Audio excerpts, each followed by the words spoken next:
আসসালামু আলাইকুম channel family, কেমন আছেন সবাই? আশা করি সবাই ভালো আছেন। আলহামদুলিল্লাহ আমরাও ভালো আছি। তো অনেক দিন পর নতুন আরেকটা ব্লগ শুরু করতে যাচ্ছি, আশা করছি আপনাদের ভালো লাগবে। আজকের ভিডিওটা শুরু করেছি মূলত রান্নাঘর থেকে। আমরা শহরে যারা আছি, তা গৃহিণী হোক বা চাকরিজীবী মাই হোক, গৃহিণীরাও তো আজকাল আর ঘরে থাকেন না। দেখা যায় যে তারা কোনো চাকরিতে যান না, কোনো আর্নিং ইস্যুর সাথে সরাসরি রিলেটেড না, কিন্তু বাচ্চাদের মেনটেন্যান্সের জন্য বলেন বা বিভিন্ন বাজার হাট করা বলেন, বিভিন্ন কারণে ম্যাক্সিমাম টাইম আমাদের বাইরে থাকতে হয়। তো ব্যস্তময় জীবনে রান্নাঘরটাকে কি করে সহজেই মেনটেন করা যায় সেটা আজকে আমি আপনাদের সাথে শেয়ার করব। একটা পরিপাটি রান্নাঘর শুধু যে সুন্দর ঘরটাকে সুন্দর রাখে তা না, মনটাকেও করে তোলে শান্ত ও উজ্জ্বল। দিনের শুরু হোক পরিষ্কার পরিচ্ছন্নতার মধ্য দিয়ে, কারণ ছোট ছোট যত্নই ঘরটি করে তোলে সত্যিকার অর্থে নিজের। রান্নাঘর শুধু রান্নার জায়গায় না, এখানে জমে পরিবারের হাসি, গল্প আর বন্ধন। ট্রাস্ট মি, ঝকঝকে তকতকে পরিষ্কার পরিচ্ছন্ন কিচেন মেনটেন করাটা কষ্টের কিংবা ব্যস্তময় জীবনে খানিকটা দুঃসাধ্য মনে হলেও কিছু রুটিন মেনে চললে বা কিছু ট্রিক্স ফলো করলে এটা কঠিন কিছু নয়। প্রথম দিকে একটু বেগ পেতে হলেও আস্তে আস্তে এটা অভ্যাসে পরিণত হয়। তখন এই 4-10টা কাজের মতোই সাধারণ একটা কাজ মনে হয়। আমি কিভাবে আমার কিচেন মেনটেন করি সেটা আজকে আপনাদের সাথে শেয়ার করব। বেশি কিছু না, বিশ্বাস করেন, ঠিক 10টা মিনিটের একটা রুটিন, যেটা আমি সবসময় ফলো করে থাকি, সেটা আজকে আপনাদের সাথে শেয়ার করব।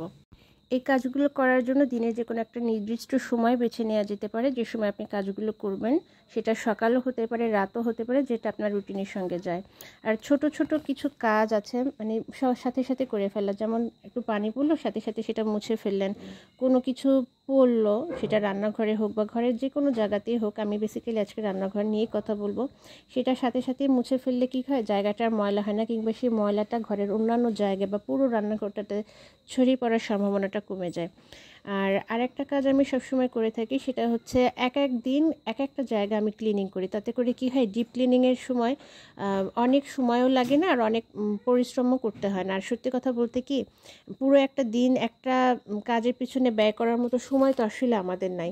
তো আমি যেটা করি, এক এক দিন এক একটা জায়গা ক্লিন করার চেষ্টা করি ভালো করে। যেমন সোমবার চুলা পরিষ্কার করলাম, মঙ্গলবারে ফ্রিজটাকে পরিষ্কার করলাম, বুধবারে ক্যাবিনেটগুলো গুছিয়ে নিলাম।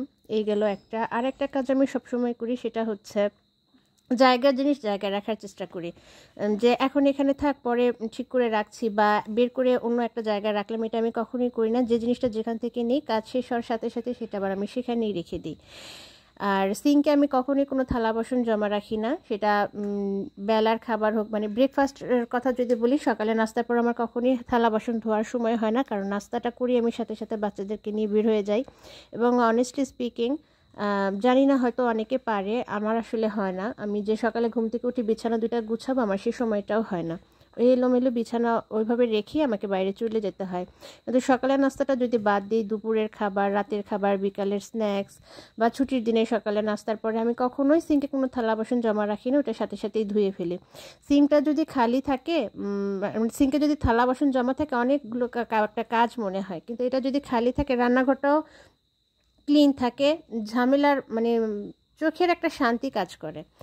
আর ক্যাবিনেটের উপরটা আমি সাধারণত খালি রাখার চেষ্টা করি, মানে যত কম জিনিস রাখা যায়, ম্যাক্সিমাম জিনিস আমি স্টোর করে রাখি। ক্যাবিনেটের উপর অযথাই কিছু রেখে আমি ক্যাবিনেটটাকে মানে ব্যস্ত করে রাখি না।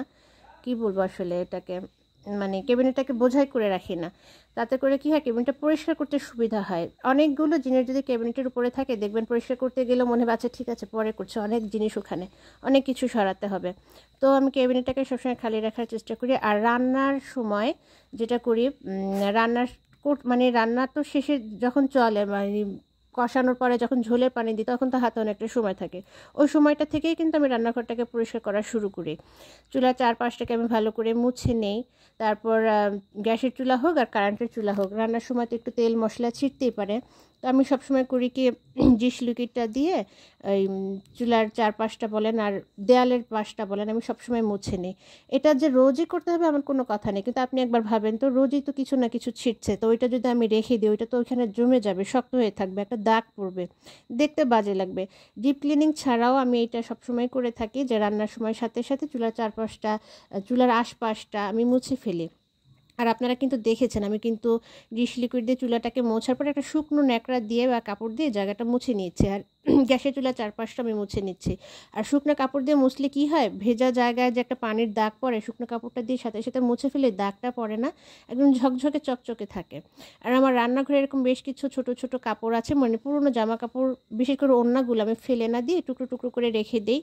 ওগুলো দিয়ে আমি কাজগুলো করি। পাতলা নরম কাপড় তো ব্যবহার করতে যেমন সুবিধা হয়, ঠিক তেমনি আপনার কি বলে, পানিটাও তাড়াতাড়ি টানে। আর সিঙ্কের নিচে সবসময় আমি একটা কাপড় রাখি, পুরনো একটা জামা বা একটা গেঞ্জি রাখি। থালা বাসন ধোয়ার পরে যে পানিটা পড়ে আমি ওইটার সাথে সাথে মুছে নিই। এই যে 4-5টা মোছার পর কাপড়টাকে ধুয়ে নিচ্ছি। কাপড়গুলো আমি সবসময় ধুয়ে সাথে সাথে আপনার শুকোতে দিয়ে দিই।